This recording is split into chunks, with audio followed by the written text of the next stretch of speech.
नमस्कार, खबरां दे इस बुलेटिन विच तुहाडा स्वागत है। मैं हां तरनजीत कौर। पहलां पेश ने चुणवीआं खबरां। 2024 ਦੀਆਂ ਲੋਕ ਸਭਾ ਚੋਣਾਂ ਤੋਂ ਪਹਿਲਾਂ ਗਠਬੰਧਨ ਦੀਆਂ ਬੈਠਕਾਂ ਦਾ ਦੌਰ। ਦਿੱਲੀ ਵਿੱਚ ਐਨਡੀਏ ਦੀ ਬੈਠਕ ਵਿੱਚ ਸ਼ਾਮਲ ਹੋਏ 38 ਦਲ। ਪ੍ਰਧਾਨ ਮੰਤਰੀ ਨਰਿੰਦਰ ਮੋਦੀ ਅਤੇ ਬੀਜੇਪੀ ਦੇ ਹੋਰਨਾਂ ਨੇਤਾਵਾਂ ਨੇ ਬੈਠਕ ਵਿੱਚ ਲਿਆ ਹਿੱਸਾ।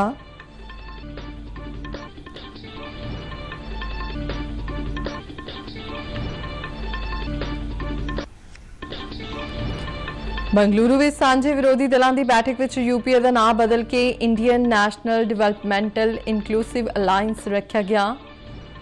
ਕਾਂਗਰਸ ਸਮੇਤ 26 ਦਲਾਂ ਦੇ ਨੇਤਾ ਹੋਏ ਸ਼ਾਮਲ।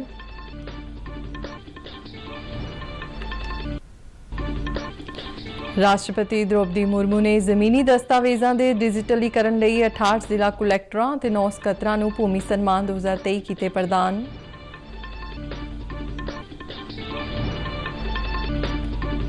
ਪੰਜਾਬ ਦੇ ਖੇਤੀਬਾੜੀ ਮੰਤਰੀ ਗੁਰਮੀਤ ਸਿੰਘ ਖੁੱਡੀਆ ਵੱਲੋਂ ਕ੍ਰੋਏਸ਼ੀਆ ਅਤੇ ਸ਼੍ਰੀਲੰਕਾ ਦੇ ਵਫਦ ਨਾਲ ਵਿਚਾਰ ਵਟਾਂਦਰਾ। ਤੇ ਕਾਰਗਿਲ ਜੰਗ ਵਿੱਚ ਪਾਕਿਸਤਾਨ ਤੇ ਜਿੱਤ ਦੇ 24 ਸਾਲ ਪੂਰੇ ਹੋਣ ਤੇ ਭਾਰਤੀ ਫੌਜ ਵੱਲੋਂ ਨਾਰੀ ਸਸ਼ਕਤੀਕਰਨ ਮਹਿਲਾ ਮੋਟਰਸਾਈਕਲ ਰੈਲੀ ਦਾ ਆਯੋਜਨ। ਤੇ ਹੁਣ ਖਬਰਾਂ ਵਿਸਥਾਰ ਨਾਲ। 2024 ਦੀਆਂ ਲੋਕ ਸਭਾ ਚੋਣਾਂ ਵਿੱਚ ਵਿਰੋਧੀ ਗੱਠਜੋੜ ਦਾ ਮੁਕਾਬਲਾ ਕਰਨ ਲਈ ਇੱਕ ਸਾਂਝੀ ਰਣਨੀਤੀ ਬਣਾਉਣ ਲਈ ਰਾਸ਼ਟਰੀ ਜਮਹੂਰੀ ਗੱਠਜੋੜ ਐਨਡੀਏ ਦੀ ਬੈਠਕ ਅੱਜ ਸ਼ਾਮ ਨਵੀਂ ਦਿੱਲੀ ਵਿੱਚ ਹੋਈ। ਬੈਠਕ ਵਿੱਚ ਹਿੱਸਾ ਲੈਣ ਪੁੱਜਣ ਤੇ ਪ੍ਰਧਾਨ ਮੰਤਰੀ ਨਰਿੰਦਰ ਮੋਦੀ ਦਾ ਨਿੱਘਾ ਸਵਾਗਤ ਕੀਤਾ ਗਿਆ। ਇਸ ਬੈਠਕ ਵਿੱਚ 38 ਪਾਰਟੀਆਂ ਨੇ ਹਿੱਸਾ ਲਿਆ। ਮੀਟਿੰਗ ਦੀ ਪ੍ਰਧਾਨਗੀ ਭਾਜਪਾ ਦੇ ਕੌਮੀ ਪ੍ਰਧਾਨ ਜੇਪੀ ਨੱਡਾ ਨੇ ਕੀਤੀ। ਮਹਾਰਾਸ਼ਟਰ ਦੇ ਮੁੱਖ ਮੰਤਰੀ ਏਕਨਾਥ ਸ਼ਿੰਦੇ ਦੀ ਅਗਵਾਈ ਵਾਲੀ ਸ਼ਿਵ ਸੈਨਾ, ਅਜੀਤ ਪਵਾਰ ਦੀ ਅਗਵਾਈ ਵਾਲੀ ਐਨਸੀਪੀ ਧੜੇ ਅਤੇ ਲੋਕ ਜਨਸ਼ਕਤੀ ਪਾਰਟੀ ਰਾਮ ਵਿਲਾਸ ਦੇ ਨੇਤਾ ਚਿਰਾਗ ਪਾਸਵਾਨ ਵਰਗੇ ਕੁਝ ਸਾਬਕਾ ਨੇਤਾਵਾਂ ਸਮੇਤ ਕਈ ਨਵੇਂ ਗੱਠਜੋੜ ਵੀ ਐਨਡੀਏ ਦੀ ਬੈਠਕ ਵਿੱਚ ਸ਼ਾਮਲ ਹੋਏ। ਐਨਡੀਏ ਦੀ ਬੈਠਕ ਤੋਂ ਪਹਿਲਾਂ ਪ੍ਰਧਾਨ ਮੰਤਰੀ ਨਰਿੰਦਰ ਮੋਦੀ ਨੇ ਇੱਕ ਟਵੀਟ ਕਰਕੇ ਕਿਹਾ ਕਿ ਪੂਰੇ ਭਾਰਤ ਤੋਂ ਸਾਡੇ ਐਨਡੀਏ ਭਾਈਵਾਲ ਦਿੱਲੀ ਵਿੱਚ ਬੈਠਕ ਵਿੱਚ ਹਿੱਸਾ ਲੈ ਰਹੇ ਨੇ। ਇਹ ਬਹੁਤ ਖੁਸ਼ੀ ਦੀ ਗੱਲ ਹੈ। ਸਾਡਾ ਗੱਠਜੋੜ ਰਾਸ਼ਟਰੀ ਪ੍ਰਗਤੀ ਨੂੰ ਅੱਗੇ ਵਧਾਉਣ ਲਈ ਯਤਨਸ਼ੀਲ ਹੈ ਅਤੇ ਖੇਤਰੀ ਇੱਛਾਵਾਂ ਨੂੰ ਪੂਰਾ ਕਰਨ ਦੀ ਕੋਸ਼ਿਸ਼ ਕਰਦਾ ਹੈ। ਇਸ ਦੌਰਾਨ ਬੰਗਲੁਰੂ ਵਿੱਚ 2 ਦਿਨ ਚੱਲੀ ਵਿਰੋਧੀ ਪਾਰਟੀਆਂ ਦੀ ਬੈਠਕ ਖਤਮ ਹੋ ਗਈ। ਇਸ ਵਿੱਚ 26 ਦਲਾਂ ਦੇ ਨੇਤਾ ਨੇ ਹਿੱਸਾ ਲਿਆ। ਬੈਠਕ ਵਿੱਚ ਵਿਰੋਧੀ ਧਿਰਾਂ ਦੇ ਮਹਾਗਠਬੰਧਨ ਦਾ ਨਾਂ ਇੰਡੀਆ ਯਾਨੀ Indian national developmental inclusive alliance ਰੱਖਣ ਤੇ ਸਹਿਮਤੀ ਹੋਈ। ਇਸ ਦਾ ਐਲਾਨ ਕਾਂਗਰਸ ਮੁਖੀ ਮੱਲਿਕਾਰਜੁਨ ਖੜਗੇ ਨੇ ਪੱਤਰਕਾਰ ਕਾਨਫਰੰਸ ਦੌਰਾਨ ਕੀਤਾ। ਉਨ੍ਹਾਂ ਕਿਹਾ ਕਿ ਤਾਲਮੇਲ ਲਈ 11 ਮੈਂਬਰੀ ਕਮੇਟੀ ਅਤੇ ਇੱਕ ਦਫ਼ਤਰ ਜਲਦੀ ਬਣਾਇਆ ਜਾਵੇਗਾ, ਜਿਸ ਦਾ ਐਲਾਨ ਮੁੰਬਈ ਵਿੱਚ ਹੋਣ ਵਾਲੀ ਅਗਲੀ ਬੈਠਕ ਦੌਰਾਨ ਹੋਵੇਗਾ। ਬੰਗਲੁਰੂ ਵਿੱਚ ਵਿਰੋਧੀ ਧਿਰਾਂ ਦੀ ਬੈਠਕ ਤੇ ਪ੍ਰਧਾਨ ਮੰਤਰੀ ਨਰਿੰਦਰ ਮੋਦੀ ਨੇ ਜ਼ੋਰਦਾਰ ਹਮਲਾ ਕੀਤਾ। ਉਨ੍ਹਾਂ ਕਿਹਾ ਕਿ ਭਾਰਤੀਆਂ ਵਿੱਚ ਸਮਰੱਥਾ ਦੀ ਕਦੇ ਵੀ ਕੋਈ ਕਮੀ ਨਹੀਂ ਰਹੀ ਏ, ਪਰ ਪਰਿਵਾਰਵਾਦੀਆਂ ਨੇ ਅਨਿਆਂ ਕੀਤਾ ਏ। ਉਨ੍ਹਾਂ ਨੇ ਵਿਰੋਧੀਆਂ ਦੀਆਂ ਕੋਸ਼ਿਸ਼ਾਂ ਬਾਰੇ ਕਿਹਾ ਕਿ ਦੇਸ਼ ਦੀ ਬਦਹਾਲੀ ਲਈ ਜ਼ਿੰਮੇਵਾਰ ਲੋਕਾਂ ਨੇ ਆਪਣੀ ਦੁਕਾਨ ਖੋਲੀ ਏ। 2024 चुनाव में फिर एक बार हमारी सरकार वापस लाने का मन बना चुके हैं, निर्णय ले चुके हैं। ऐसे में भारत की बदहाली के जिम्मेदार कुछ लोग अपनी दुकान खोलकर बैठ गए हैं।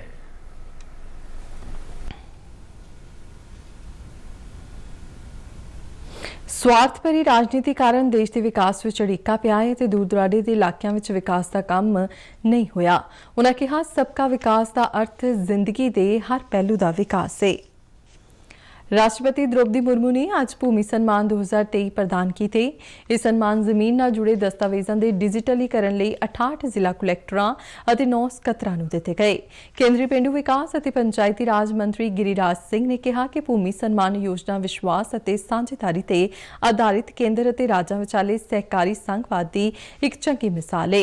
ਇਸ ਨਾਲ ਭੂਮੀ ਰਿਕਾਰਡ ਅਤੇ ਪੰਜੀਕਰਨ ਦੇ ਡਿਜੀਟਲੀਕਰਨ ਪ੍ਰਕਿਰਿਆ ਨਾਲ ਜ਼ਮੀਨੀ ਝਗੜਿਆਂ ਦੇ ਲੰਬੇ ਸਮੇਂ ਤੋਂ ਚੱਲੇ ਆ ਰਹੇ ਅਦਾਲਤੀ ਮਾਮਲਿਆਂ ਨੂੰ ਵੱਡੇ ਪੱਧਰ ਤੇ ਘੱਟ ਕਰਨ ਵਿੱਚ ਮਦਦ ਮਿਲ ਰਹੀ ਹੈ। ਉੱਥੇ ਰਾਸ਼ਟਰਪਤੀ ਨੇ ਕਿਹਾ ਕਿ ਡਿਜੀਟਲ ਇੰਡੀਆ ਨੂੰ ਮਜ਼ਬੂਤ ਬਣਾਉਣ ਦੀ ਦਿਸ਼ਾ ਵਿੱਚ ਸਾਨੂੰ ਲੋਕਾਂ ਨੂੰ ਜ਼ਮੀਨ ਦਾ ਡਿਜੀਟਲੀ ਪੰਜੀਕਰਨ ਕਰਵਾਉਣ ਲਈ ਉਤਸ਼ਾਹਿਤ ਕਰਨਾ ਹੋਵੇਗਾ ਅਤੇ ਇਸ ਨਾਲ ਸਭ ਤੋਂ ਵੱਡਾ ਫਾਇਦਾ ਹੋਵੇਗਾ। ਭ੍ਰਿਸ਼ਟਾਚਾਰ ਤੇ ਲਗਾਮ ਅਤੇ ਕਿਸੇ ਵੀ ਕੁਦਰਤੀ ਆਫਤ ਦੇ ਸਮੇਂ ਡਾਟਾ ਸਰਕਾਰ ਦੇ ਕੋਲ ਹੋਵੇ, ਜਿਸ ਨਾਲ ਜ਼ਮੀਨ ਦੇ ਸਹੀ ਮਾਲਕ ਦੀ ਪਹਿਚਾਣ ਹੋ ਸਕੇ। ਇਸ ਤਰ੍ਹਾਂ ਜੇ ਪਹਿਲਾਂ ਹੀ ਸਹੀ ਵਿਅਕਤੀ ਦੇ ਨਾਂ ਤੇ ਪੰਜੀਕਰਨ ਹੋਵੇਗਾ ਤਾਂ ਜ਼ਮੀਨ ਦੇ ਝਗੜਿਆਂ ਤੋਂ ਬਚਿਆ जा सकेगा। 5 लोग बैठ के जमीन को डिवाइड करते हैं 5 भाइयों में। इसके बाद फिर उसके बच्चे आ जाएंगे, जाते हैं, फिर उनके नाम पे 5 लोग बैठ के जमीन डिवाइड करते हैं, लेकिन रजिस्ट्रेशन ऑफिस जाते नहीं। जब उनका थोड़ा बहुत शिक्षित हुए, पढ़े लिखे, उनको मालूम पड़ा कि ये जमीन खुद के नाम पे रजिस्ट्रेशन होना जरूरी है, लेकिन अभी इतने सारे रजिस्ट्रेशन की खर्चा, उनका कोर्ट फी के लिए ਪ੍ਰਧਾਨਮੰਤਰੀ ਨਰਿੰਦਰ ਮੋਦੀ ਨੇ ਅੱਜ ਵੀਡੀਓ ਕਾਨਫਰੰਸਿੰਗ ਰਾਹੀਂ ਪੋਰਟ ਬਲੇਅਰ ਵਿੱਚ ਵੀਰ ਸਾਵਰਕਰ ਹਵਾਈ ਅੱਡੇ ਦੀ ਨਵੀਂ ਏਕੀਕ੍ਰਿਤ ਟਰਮੀਨਲ ਇਮਾਰਤ ਦਾ ਉਦਘਾਟਨ ਕੀਤਾ।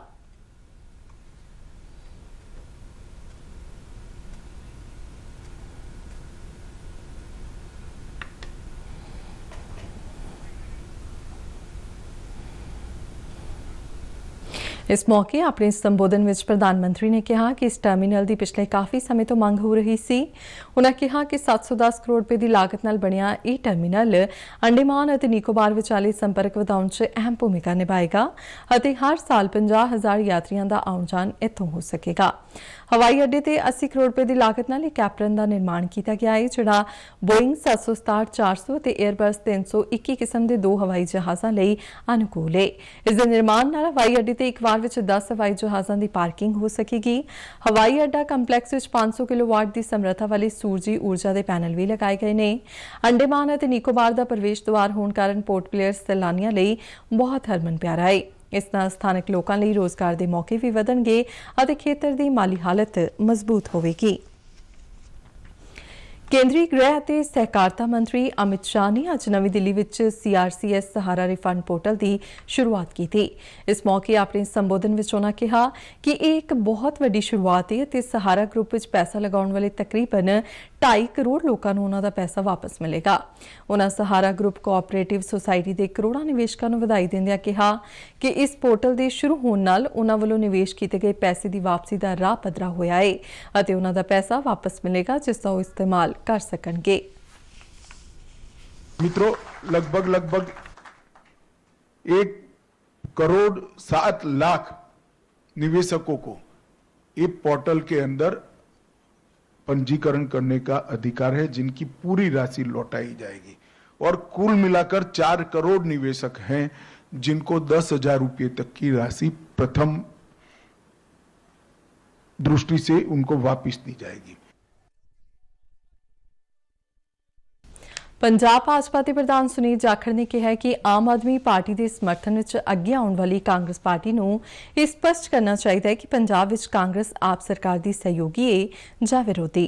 हुशियारपुर में एक पत्रकार कानफ्रेंस दौरान उन्होंने कहा कि हुण कांग्रेस ते आम आदमी पार्टी का अंदर खाते होया समझौता लोगों सामने उजागर हो गया है। एक सवाल के जवाब में जाखड़ ने कहा कि जदों दी आम आदमी पार्टी की सरकार सत्ता में आई है उदों तो बदले की भावना नाल काम कर रही है, जिस कारण सूबे की जनता परेशान है। पंजाब सरकार वालों सूबे के आंगनवाड़ी सेंटरों दी बुनियादी सहूलतां पूरीआं करन लई ठोस कदम चुके जा रहे हैं तां जो बच्चों का सरबपक्षी विकास हो सके। आंगनवाड़ी सेंटरों दी वख-वख स्कीमां ते प्रोग्रामां बारे जिक्र करदियां पंजाब के समाजिक सुरक्षा, महिला ते बाल विकास मंत्री डॉक्टर बलजीत कौर ने दस्सिया कि सरकार आंगनवाड़ी सेंटरों के बुनियादी ढांचे सुधार करने लई लगातार यतनशील है ते आंगनवाड़ी सेंटरों राहीं 6 साल तक के बच्चे, गर्भवती और दुध पिलाऊ औरतां नूं पूरक पोषण आहार, टीकाकरण, सेहत सिक्ख्या, सेहत और पोषण संबंधी सिक्ख्या और रैफरेंस सेवावां मुहैया करवाईयां जांदियां ने। इस दे नाल ही 3 ਤੋਂ 6 साल तक के बच्चों को गैर रस्मी प्री स्कूल सिक्ख्या भी मुहैया करवाई जाती है। डॉक्टर बलजीत कौर ने दस्सिया कि विभाग वालों आंगनवाड़ी सेंटरों दी 1000 बिल्डिंगां दी नुहार बदलन और सेंटरों में पखानियां की उसारी लई कार्रवाई की जा रही है। विद्या भारती के ऑल इंडिया मंत्री डॉक्टर शिव कुमार ने पंजाब के सरहदी खेत्रों में सिक्ख्या प्रणाली ते चिंता प्रगट करदिआं कहा कि इत्थे विशेष तौर पर काम करने की जरूरत है। विद्या धाम जलंधर विखे हुई विद्या भारती पंजाब की जनरल बाडी की मीटिंग नूं संबोधन करदिआं उन्होंने कहा कि विद्या भारती पंजाब नूं इसलिए एक वक्री योजना बनाउणी पवेगी। उन्होंने कहा कि 73 सालों की सख्त मेहनत तो बाद अखिल भारतीय सिक्ख्या संस्था विद्या भारती एक विशाल सिक्ख्या परिवार बन गया है।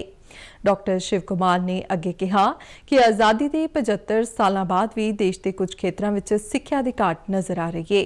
ਉਨ੍ਹਾਂ ਕਿਹਾ ਕਿ ਅੱਜ ਸਿੱਖਿਆ ਨੂੰ ਵਪਾਰ ਮੰਨਿਆ ਜਾ ਰਿਹਾ ਹੈ, ਜਦਕਿ ਪਹਿਲਾਂ ਸਾਡੇ ਦੇਸ਼ ਵਿੱਚ ਸਿੱਖਿਆ ਸਮਾਜ ਆਧਾਰਿਤ ਸੀ। ਉਨ੍ਹਾਂ ਕਿਹਾ ਕਿ ਸਿੱਖਿਆ ਦੇ ਵਪਾਰੀਕਰਨ ਨਾਲ ਦੇਸ਼ ਦਾ ਇੱਕ ਵਰਗ ਫੰਡਾਂ ਦੀ ਘਾਟ ਕਰਕੇ ਸਿੱਖਿਆ ਤੋਂ ਦੂਰ ਹੁੰਦਾ ਜਾ ਰਿਹਾ ਹੈ। ਇਸ ਲਈ ਵਿਦਿਆ ਭਾਰਤੀ ਨੇ ਅਜਿਹੇ ਖੇਤਰਾਂ ਵਿੱਚ ਜਾਣ ਦਾ ਫੈਸਲਾ ਕੀਤਾ ਹੈ ਜਿੱਥੇ ਸਿੱਖਿਆ ਦਾ ਚਾਨਣ ਅਜੇ ਤੱਕ ਨਹੀਂ ਪੁੱਜਿਆ ਹੈ। ਇਸ ਮੀਟਿੰਗ ਵਿੱਚ ਵਿਦਿਆ ਭਾਰਤੀ ਪੰਜਾਬ ਦੇ ਪ੍ਰਧਾਨ ਮੇਜਰ ਜਨਰਲ ਸੇਵਾ ਮੁਕਤ ਸੁਰੇਸ਼ ਖਜੂਰੀਆ ਤੇ ਜਲੰਧਰ ਦੇ ਵਿਜੇ ਨੱਡਾ ਸਣੇ ਹੋਰ ਅਹੁਦੇਦਾਰ ਵੀ ਮੌਜੂਦ ਸਨ। ਪੰਜਾਬ ਪੁਲਿਸ ਅਤੇ ਸੀਮਾ ਸੁਰੱਖਿਆ ਬਲ BSF ਨੇ ਇੱਕ ਸਾਂਝੇ ਆਪਰੇਸ਼ਨ ਦੌਰਾਨ ਤਰਨਤਾਰਨ ਦੇ ਸਰਹੱਦੀ ਪਿੰਡ ਕਲਸੀਆਂ ਤੋਂ 2 ਕਿਲੋ 20 ਗ੍ਰਾਮ ਹੈਰੋਇਨ ਬਰਾਮਦ ਕੀਤੀ ਹੈ। ਹੈਰੋਇਨ ਦੀ ਇਹ ਖੇਪ ਪਾਕਿਸਤਾਨੀ ਤਸਕਰਾਂ ਵੱਲੋਂ ਸਰਹੱਦ ਪਾਰ ਤੋਂ ਡਰੋਨ ਰਾਹੀਂ ਭੇਜੀ ਗਈ ਹੈ। ਭਿੱਖੀਵਿੰਡ ਦੇ DSP ਪ੍ਰੀਤਿੰਦਰ ਸਿੰਘ ਨੇ ਪੱਤਰਕਾਰਾਂ ਨਾਲ ਗੱਲਬਾਤ ਕਰਦਿਆਂ ਦੱਸਿਆ ਕਿ ਜਦ ਤੜਕਸਾਰ BSF ਦੀ 71ਵੀਂ ਬਟਾਲੀਅਨ ਦੇ ਜਵਾਨਾਂ ਦੀ ਡਿਊਟੀ ਬਦਲੀ ਤਾਂ ਰੂਟੀਨ ਚੈਕਿੰਗ ਦੌਰਾਨ BSF ਨੇ ਭਾਰਤ-ਪਾਕ ਸਰਹੱਦ ਤੋਂ ਪਾਰ ਖਾਲੜਾ ਦੇ ਸੁਖਜੀਤ ਸਿੰਘ ਦੇ ਖੇਤਾਂ ਵਿੱਚ ਜ਼ਮੀਨ ਹੇਠਾਂ ਦੱਬੀ ਹੋਈ 2 ਕਿਲੋ 20 ਗ੍ਰਾਮ ਹੈਰੋਇਨ ਬਰਾਮਦ ਕੀਤੀ, ਜਿਸ ਦੀ ਸੂਚਨਾ ਖਾਲੜਾ ਪੁਲਿਸ ਨੂੰ ਦਿੱਤੀ ਗਈ ਅਤੇ ਇਸ ਤੋਂ ਬਾਅਦ ਪੁਲਿਸ ਨੇ NDPS ਐਕਟ ਅਧੀਨ ਮੁਕੱਦਮਾ ਦਰਜ ਕਰਕੇ ਜਾਂਚ ਸ਼ੁਰੂ ਕਰ ਦਿੱਤੀ ਹੈ। ਖਬਰਾਂ ਦੇ ਬੁਲੇਟਿਨ ਸਾਡੇ ਦਰਸ਼ਕ RNU DDK ਜਲੰਧਰ ਦੇ YouTube ਚੈਨਲ, Facebook ਪੇਜ ਅਤੇ Twitter ਹੈਂਡਲ ਤੇ ਵੀ ਵੇਖ ਸਕਦੇ ਨੇ। ਤੇ ਬੁਲੇਟਿਨ ਦੇ ਅਖੀਰ ਵਿੱਚ ਚੋਣਵੀਆਂ ਖਬਰਾਂ ਇੱਕ ਵਾਰ ਫਿਰ ਤੋਂ। 2024 ਦੀਆਂ ਲੋਕ ਸਭਾ ਚੋਣਾਂ ਤੋਂ ਪਹਿਲਾਂ ਗਠਬੰਧਨ ਦੀਆਂ ਬੈਠਕਾਂ ਦਾ ਦੌਰ। ਦਿੱਲੀ ਵਿੱਚ NDA ਦੀ ਬੈਠਕ ਵਿੱਚ ਸ਼ਾਮਲ ਹੋਏ 38 ਦਲ।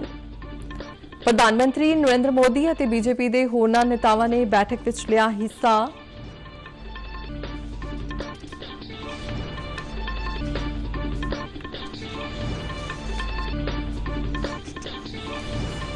ਬੰਗਲੁਰੂ ਵਿੱਚ ਸਾਂਝੇ ਵਿਰੋਧੀ ਦਲਾਂ ਦੀ ਬੈਠਕ ਵਿੱਚ UPA ਦਾ ਨਾਮ ਬਦਲ ਕੇ Indian national developmental inclusive alliance ਰੱਖਿਆ ਗਿਆ। ਕਾਂਗਰਸ ਸਮੇਤ 26 ਦਲਾਂ ਦੇ ਨੇਤਾ ਹੋਏ ਸ਼ਾਮਲ। ਰਾਸ਼ਟਰਪਤੀ ਦ੍ਰੋਪਦੀ ਮੁਰਮੂ ਨੇ ਜ਼ਮੀਨੀ ਦਸਤਾਵੇਜ਼ਾਂ ਦੇ ਡਿਜੀਟਲੀਕਰਨ ਲਈ 68 ਜ਼ਿਲ੍ਹਾ ਕੁਲੈਕਟਰਾਂ ਤੇ 9 ਸਕੱਤਰਾਂ ਨੂੰ ਭੂਮੀ ਸਨਮਾਨ 2023 ਕੀਤੇ ਪ੍ਰਦਾਨ।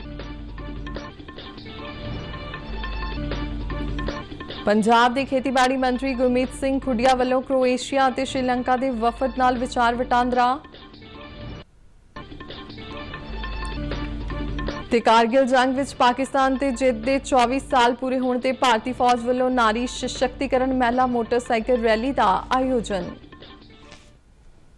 ਤੇ ਨਾਲ ਹੀ ਖਬਰਾਂ ਦਾ ਬੁਲੇਟਿਨ ਖਤਮ ਹੁੰਦਾ ਹੈ। ਇਜਾਜ਼ਤ ਦਿਓ, ਨਮਸਕਾਰ।